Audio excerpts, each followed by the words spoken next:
ನೋಡಿ, ಈ ಚಿಕ್ಕ ಮಕ್ಕಳು ಕೆಲವರೆಲ್ಲ ಈ ಥರ ಹೆಬ್ಬೆರಳು ಅಥವಾ ಎರಡೆರಡು ಬೆರಳು ಬಾಯಲ್ಲಿ ಈ ಥರ ಇಟ್ಕೊಳ್ತಿರ್ತಾರಲ್ಲ, ಇದಕ್ಕೆ ನಮ್ಮ ಕಡೆ ಏನೋ ತುತ್ತೂರಿ ಇಟ್ಕೊಳ್ಳೋದು ಅಂತಾರೆ.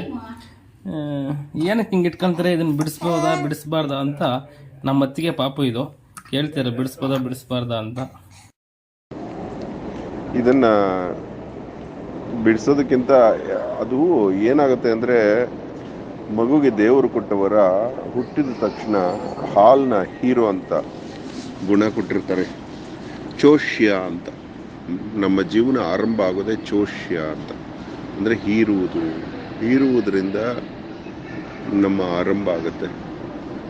ಮತ್ತೆ ನೆಕ್ಕುವುದು ಲೇಹ್ಯ, ಮತ್ತೆ ಕುಡಿಯುವುದು ಭೋಜ್ಯ, ಮತ್ತೆ ತಿನ್ನುವುದು ಭಕ್ಷ್ಯ ಅಂತಾರೆ.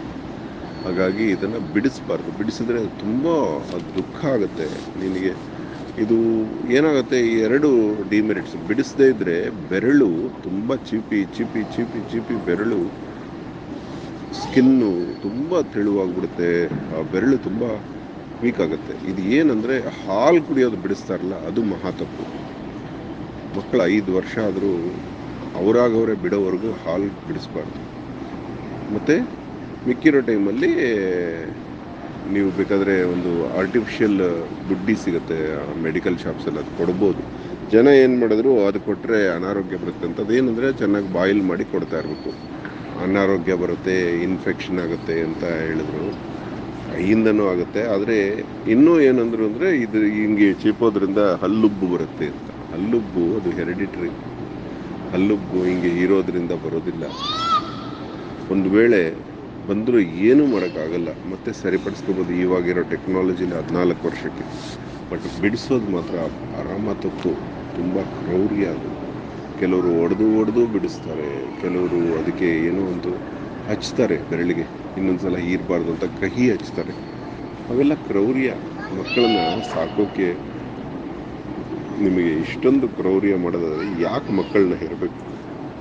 ಯಾಕೆ ಮಕ್ಕಳು ಬೇಕು ಅನ್ಬೇಕು ನೀವು? ಶಾಲೆಗೆ ಹೋಗೋದಕ್ಕೆ ಹೊಡಿತಾರೆ, ಎಳ್ಕೊಂಡು ಹೋಗ್ತಾರೆ. ಈ ಪುರುಷಾರ್ಥಕ್ಕೆ ಮಕ್ಕಳು ಬೇಕಾ? ಎಲ್ಲದಕ್ಕೂ ಹೊಡಿತಾರೆ, ಬಡಿತಾರೆ. ಇದು ಏನಕ್ಕೆ? ತಮ್ಮಿಷ್ಟದಂಗೆ ಮಕ್ಕಳು ಕೇಳಬೇಕು ಅಂತಾರೆ. ತಾವು ಸಾಲ ಮಾಡ್ತಾರೆ, ತಾವು ಸುಳ್ಳು ಹೇಳ್ತಾರೆ. ಸಾಲಗಾರ ಬಂದಾಗ ಮಕ್ಕಳು ಮಾತ್ರ ಸುಳ್ಳು ಹೇಳಿದ್ರೆ ಹೊಡಿತಾರೆ.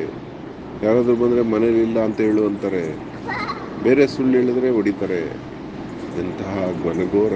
ಇಲ್ಲೇ ಸ್ವರ್ಗ, ಇಲ್ಲೇ ನರಕ, ಮೇಲೆ ನಿಲ್ಲ ಸುಳ್ಳು, ಹುಟ್ಟು ಸಾವು ಎರಡರ ನಡುವೆ 3 ದಿನದ ಬಾಳು. Thank you Ahoratra sir. ನಾನು ನಿಮ್ಮ ವೀಡಿಯೋಸ್ ನೋಡ್ತಾ ಇರ್ತೀನಿ. ಅದಕ್ಕೆ ಸರ್ ನನಗೆ ಡೌಟ್ ಬಂತು. ನನ್ನ ಮೈದನ ಕೇಳಿದೆ, ಇದಕ್ಕೆ ಏನಾದರೂ ಸೊಲ್ಯೂಷನ್ ಇದೆಯಾ ಅಂತ. ಆಯಿತು ಅಕ್ಕಿ, ಎಲ್ರಿಗೂ ಉಪಯೋಗ ಆಗುತ್ತೆ ಅಂತ ನಮಗೂ ಸಂತೋಷ. ಅಷ್ಟೇ ಅಲ್ಲ ತಾಯಿ, ಮಕ್ಕಳಿಗೆ ದೇವರು ಕೊಟ್ಟ ರಕ್ಷಣಾಮೃತ ತಾಯಿಯ ಹಾಲು, ಮಮತೆಯ ಹಾಲು. ಆ ತಾಯಿಯ ಹಾಲು ಎಷ್ಟು ದಿನ ಸಿಕ್ಕಿದ್ರೆ ಅಷ್ಟು ಒಳ್ಳೆಯದು. ಮಗು ಬಿಟ್ಟರೆ ಮಾತ್ರ ಬಿಡಿಸ್ಬೇಕು. ಮತ್ತು ಸೌಂದರ್ಯ ಹಾಳಾಗತ್ತೆ ಅನ್ನೋ ಒಂದು ಭ್ರಮೆ ಇದೆ. ಆ್ಯಕ್ಚುಲಿ ಸೌಂದರ್ಯ ಹಾಳಾಗೋದಿಲ್ಲ. ಮಕ್ಕಳಿಗೆ ಹೆಚ್ಚು ಹಾಲು ಕುಡಿಸೋದ್ರಿಂದ ಯಾವುದೇ ಕಾರಣಕ್ಕೂ ಬ್ರೆಸ್ಟ್ ಕ್ಯಾನ್ಸರ್ ಬರೋದಿಲ್ಲ. ಬ್ರೆಸ್ಟ್ ಕ್ಯಾನ್ಸರ್ ಯಾವಾಗ ಬರುತ್ತೆ ಅಂದರೆ, ಬಲವಂತವಾಗಿ ಹಾಲು ಇರೋವಾಗ ಹಾಲನ್ನ ಒಣಗಿಸಿದಾಗ ಅದು ಕ್ಯಾನ್ಸರಸ್ ಆಗುತ್ತೆ. ಆದ್ದರಿಂದ ಪ್ರಾಕೃತಿಕವಾಗಿ ನೀವಿದ್ದರೆ ಒಳ್ಳೆಯದು, ಮಕ್ಕಳಿಗೂ ಒಳ್ಳೆಯದು. ಮಕ್ಕಳಿಗೆ ಕರೋನಾಗೂ ಮೀರಿದ ಜ್ವರಗಳು, ಶೀತ ಜ್ವರಗಳು, ಯಾವ ರೋಗಗಳು ಬರೋದಿಲ್ಲ. ಸರ್ವರೋಗ ನಿವಾರಣೆ ತಾಯಿ ಹಾಲು. ತಾಯಿ ಹಾಲು ಜಗತ್ತಿನ ಎಲ್ಲ ರೋಗಗಳನ್ನು ನಿವಾರಿಸ್ಬೋದು. ದೇವರು ಕೊಟ್ಟ ಔಷಧಿ ಬಿಟ್ಟು ಆಚೆಯ ಔಷಧಿಗಳನ್ನು ತಗೊಳ್ಳೋದು ಒಳ್ಳೆಯದಲ್ಲ. ಆದ್ದರಿಂದ ಹಾಲು ಬಿಡಿಸಬಾರ್ದು. ಇಂಥ ಅಭ್ಯಾಸಗಳನ್ನು ಬಿಡಿಸೋಕೆ ಹೋಗ್ಬಾರ್ದು. ಕೆಲವರು ಏನು ಮಾಡ್ತಾರೆ, ಮಗುನ ಬೇಗ ಗ್ಲಾಸಲ್ಲಿ ಕುಡಿಯೋದು ಕಲ್ಸೋಕೆ ಹೋಗ್ತಾರೆ. ಅದಂತೂ ತುಂಬ ಘೋರ ಅಪರಾಧ. ಅದು ನಿಧಾನಕ್ಕೆ ಅದೇ ಕಲ್ತ್ಕೊಳ್ಳುತ್ತೆ ದೊಡ್ಡವರಾದಮೇಲೆ. ಪ್ರತಿಯೊಂದು ಅಷ್ಟೇ. ಈ ಒಂದು ಮಗುಗೆ ಕಿವಿ ಚುಚ್ಚುವುದು, ಮೂಗು ಚುಚ್ಚುವುದು, ಸೌಂದರ್ಯದಲ್ಲಿ ಆಸಕ್ತಿ ಬಂದಾಗ ಮಗುನೇ ಕೇಳುತ್ತೆ, ನನಗೆ ಕಿವಿ ಚುಚ್ಚಿ ಮೂಗು ಚುಚ್ಚಿ ಅಂತ. ಅಲ್ಲಿವರೆಗೂ ಬಲವಂತವಾಗಿ ಚುಚ್ಚಬಾರ್ದು. ಇಷ್ಟು ತಿಳ್ಕೊಳ್ಳಿ.